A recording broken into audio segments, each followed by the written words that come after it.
അബൂ മൂസ അശ്അരി റളിയല്ലാഹു അൻഹുവിനെ ചൂണ്ടിയിട്ട് ഹബീബായ നബി പറഞ്ഞു, ഹും ഖൗമു ഹദാ, ആ ആളാണ് നമ്മളുടെ പള്ളിയുടെ ബൈലോയിൽ എഴുതിയ അശ്അരി ത്വരീഖത്ത്. ആ അശ്അരി ത്വരീഖത്തിന്റെ ശൈഖാണ് ആര്? അബുൽ ഹസനിൽ അശ്അരി. ഈ അബുൽ ഹസൻ അശ്അരി ആരാ? ആരാ? റസൂലുള്ളാഹി ചൂണ്ടി പറഞ്ഞ അബൂ മൂസ അശ്അരി എന്ന സ്വഹാബിയുടെ 9ാമത്തെ തലമുറയിലെ പേരക്കുട്ടി. ആ പേരക്കുട്ടിയെ വഹാബികൾ കാഫിറായിട്ട് മനസ്സിലാക്കുന്നു. കാഫിർ, മാതുരിദികൾ കാഫിറാണ്. അവരുടെ ഭാഷ എങ്ങനെയാ? അശ്അരികളും കാഫിറാണ്, മാതുരിദികളും കാഫിറാണ്.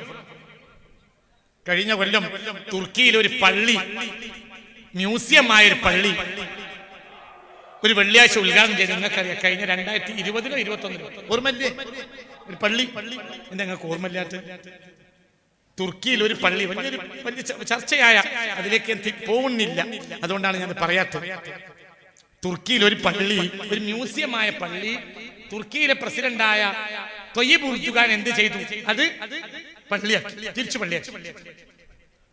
ആ പള്ളിയില് അന്ന് ജുമാക്ക് 3 ലക്ഷത്തിലേറെ ആളുകൾ പങ്കെടുത്തു.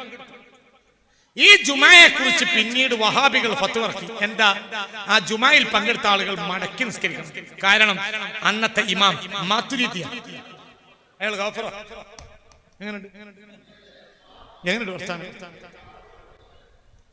ഇവർക്ക് അതൊക്കെ പറയാം. ഇവർക്ക് പേച്ചിട്ടുണ്ട് എന്ന് റഹ്മത്തുള്ളാഹി പറയാൻ പാടില്ല.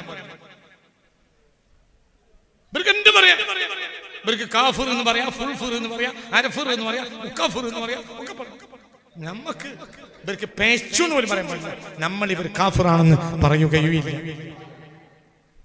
നമ്മൾ കാഫിറാക്കിയാൽ കാഫിറാവും. കാഫിറാക്കിയതുകൊണ്ട് ഇനി എന്താണ്? അല്ലാഹു അഅലം. അല്ലാഹു തആല കാത്ത് രക്ഷിക്കട്ടെ. ഒരു മുസ്ലിമായ മനുഷ്യനെ കാഫിറാക്കിയാൽ കാഫിറാക്കിയവൻ കാഫിറാവും. അപ്പോൾ എന്താണ് അവസ്ഥ? അതും നമ്മൾ പറയുന്നില്ല. അല്ലാഹു അഅലം. നിങ്ങൾ നോക്കിക്കളി, എനിക്കറിയില്ല. അതുകൊണ്ട് മുഅ്മിനീങ്ങളെ, അല്ലാഹുവിന്റെ മാർഗം അഹ്ലു സുന്നയാണ്. വഹാബിയത്ത് തികച്ചും തെറ്റാണ്, തികച്ചും തെറ്റാണ്. മുഹമ്മദ് അബ്ദുൽ വഹാബ് ഒരു ക്രൂരനായ മനുഷ്യനാണ്.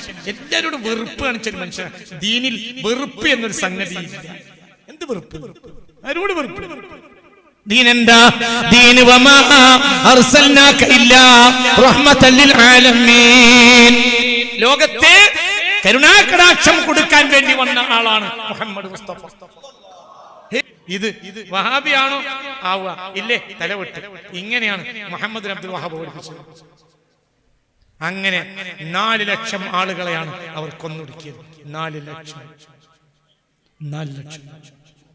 അല്ലാഹു നമ്മളെ കാക്കട്ടെ. അതുകൊണ്ട് മുഅ്മിനീങ്ങളെ, ഇതൊക്കെ ചിന്തിക്കണം. എന്നിട്ട് വഹാബിയത്തിൽ പോയവര് പരിശുദ്ധ സുന്നത്ത് ജമാഅത്തിലേക്ക് മടങ്ങി വരണം. വഹാബിയത്ത് ഒരിക്കലും അടിസ്ഥാന ദീനല്ല. അതിൽ ധാരാളം പിഴവ് പറ്റിയിട്ടുണ്ട് എന്ന് മനസ്സിലാക്കണം.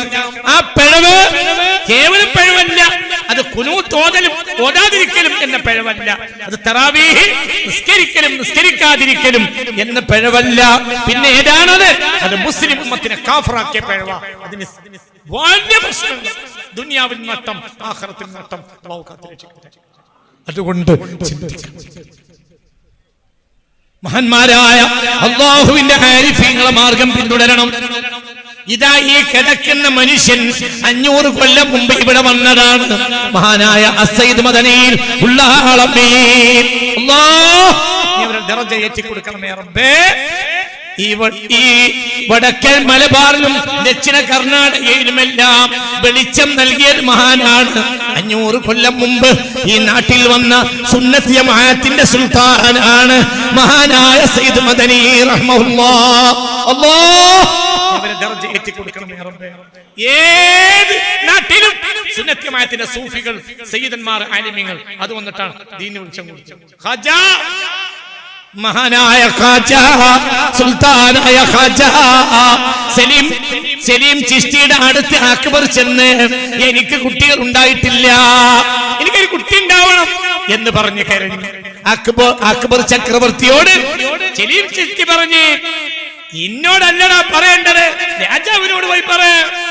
അപ്പോൾ രാജാവ് വിളിച്ചു. കാരണം ദില്ലി സൽത്തനത്തിലെ ഏറ്റവും വലിയ ചക്രവർത്തിയാണ് ആര്?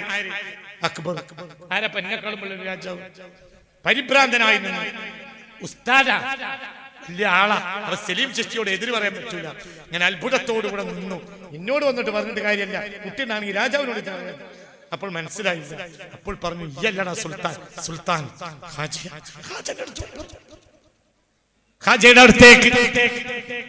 ഖാജയുടെ അടുത്തേക്ക് നടന്നുപോയി എന്നുള്ള താരീഖും ഞാൻ കണ്ടിട്ടുണ്ട്. അക്ബർ നടന്നുപോയി വെയിലത്ത് നടന്നു പോയിട്ട് മുഖം ചൊറുചൊങ്കനായ അക്ബർ ചക്രവർത്തിയുടെ മുഖം വിവർണമായി. സിയാറത്ത് ചെയ്ത് തിരിച്ചു വന്നു. അക്കൊല്ലം ഭാര്യ ഗർഭിണിയായി. അതിന് ആദ്യ ഒരു കുട്ടി ഉണ്ടായപ്പോൾ ആ കുട്ടിക്ക് സലീം എന്ന് പേരിട്ടു. കാരണം ഖാജയുടെ അടുത്തേക്ക് അയച്ചത് ആരാ? സലീം ചിശ്തിയ. അതാണ് ജഹാംഗീർ. ജഹാംഗീറിന്റെ അസൽ പേര് സലീമാണ്. വളരെ ചിന്തിക്കണം. അക്ബറിന്റെ മകനാണ് ജഹാംഗീർ. ജഹാംഗീറിന്റെ മകനാണ് ആര്? ഷാജഹാൻ. ഷാജഹാന് ഒരു മോളുണ്ട്, ജഹനാര. ജഹനാര കല്യാണം കഴിച്ചിട്ടില്ല. വലിയ മുരീദത്ത. ആരുടെ? അവരൊക്കെ മുരീദന്മാരാണ്. മരിക്കാൻ നേരത്തെ ജഹനാര വസിയത്ത് ചെയ്ത് എന്നെ എന്റെ ഖബറിന്റെ മുകളിൽ രാജകുമാരി എന്ന് എഴുതരുത്.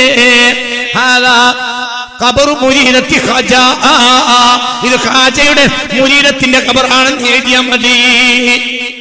എന്നെ ഖാജയുടെ ഒരു മുരീദത്തിന്റെ ഖബറാണെന്ന് എഴുതിയാൽ മതി. പിന്നെ രാജകുമാരി എന്ന ഖബറിന്റെ മുകളിൽ എഴുതരുത് എന്ന് ജഹനാര വസിയത്ത്. എന്ത് വിചാരിച്ച്? മറ്റൊരു ആ ഷാജഹാന് ഒരു മോളുണ്ട്, ഒരു മോനുണ്ട്, ഔറംഗസീബ്. അള്ളാഹുവിന്റെ വലിയായിരുന്നു. കോഴിക്കോട്ടെ പഞ്ചാരക്കടപ്പുറത്ത് ശൈഖുന ശംസുൽ ഉലമ റഹിമഹുള്ള പറയുന്നത് ഇപ്പോഴും ഈ ചെവിയിൽ. ആരാണ് അള്ളാന്റെ ഔലിയാക്കന്മാരല്ലാതെ ആരാണ് ദീൻ നൽകിയത്? ആരാ ദീൻ പഠിപ്പിച്ചത്? ലോകം കണ്ട മഹാനാണ് ഔറംഗസീബ്. ഇന്ത്യ കണ്ട ഒരു മഹാത്ഭുതമാണ് ആര്? ബഹുമാനപ്പെട്ട ടിപ്പു സുൽത്താൻ റഹ്മത്തുള്ളാഹി. AD 1799 മഹാൻ വഫാത്താവുന്നത്. AD 1799. ആരാ ഷെയ്ഖ്? 16 ത്വരീഖത്ത, ഖാദിരിയത്ത്, ഇഫായത്ത്, ചിശ്തിയത്ത്, സുറവർദിയത്ത്, നഖ്ശബന്ദിയത്ത്. 16 ത്വരീഖത്തിൽ ഇജാസത്ത, ഔറാദ, യുദ്ധം ചെയ്യുമ്പോൾ ഔറാദ. ഔറാദാണ്. സദാസമയം ഔറാദിലായിരിക്കും ടിപ്പു റഹ്മത്തുള്ളാഹി അലൈഹി. അല്ലാഹു അവരെ ദറജ കൊടുക്കട്ടെ. മഹാനായ അവസാനത്തെ ശൈഖാര AD 1797 മഹാനായ ഖുതുബായ ഖുതുബുൽ അനാമായ മഹാനായ ഖുതുബും ഗൗസുമായ മഹാനായ അശ്ശൈഖ് അസ്സയ്യിദ് ജിഫ്രി അൽ ഹദ്റമി റളിയല്ലാഹു അൻഹു കേരളത്തിൽ വന്നു. അപ്പോൾ കേരളത്തിലേക്ക് ഓടി വന്നു ടിപ്പു. എന്തിന്? ബൈഅത്ത് വാങ്ങാൻ. ബൈഅത്ത് നിങ്ങൾക്ക് മനസ്സിലായില്ല? ഇന്നത്തെ സമസ്തയുടെ പ്രസിഡന്റായ ബഹുമാനപ്പെട്ട സയ്യിദുൽ ഉലമ ജിഫ്രി മുത്തുക്കോയ തങ്ങളുടെ കേരളത്തിലേക്ക് വന്ന ജിഫ്രി കബീലയിലെ ആദ്യത്തെ വല്ലിപ്പയാണ് ആര്? ബഹുമാനപ്പെട്ട ഷെയ്ഖ് ജിഫ്രി അൽ ഹദ്റമി റഹ്മത്തുള്ളാഹി അലൈഹി. അവർ കേരളത്തിൽ വരുന്നത് AD 1797. അപ്പോൾ ടിപ്പു ഓടി വന്നു കോഴിക്കോട്ടേക്ക്. ടിപ്പു കോഴിക്കോട്ടേക്ക് വരുമ്പോൾ വീട്ടില് ബഹുമാനപ്പെട്ട ജിഫ്രി തങ്ങളെ വീട്ടിൽ ഒരു ദിക്ർ മജ്ലിസ് നടക്കുക. ആ ദിക്ർ മജ്ലിസ്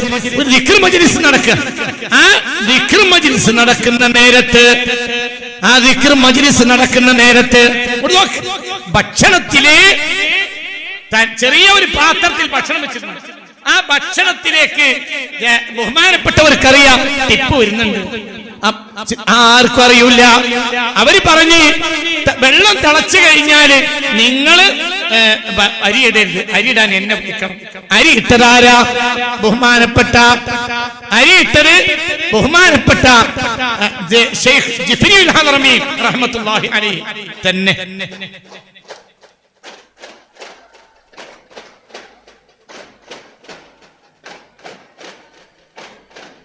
നമ്മുടെ വേദിയിലേക്ക് സയ്യിദ് ജിഫ്രി തങ്ങൾ ബൽതങ്കടി, അതുപോലെ ത്വാഹിർ ഫൈസി ചുങ്കത്തറ അതിമഹത്തായ പരിപാടിയിലേക്ക് കടന്നു വരികയാണ്. അല്ലാഹു അക്ബർ, അല്ലാഹു അക്ബർ, അല്ലാഹു അക്ബർ, ലാ ഇലാഹ ഇല്ലല്ലാഹു, അല്ലാഹു അക്ബർ, അല്ലാഹു അക്ബർ, വലില്ലാഹിൽ ഹംദ്.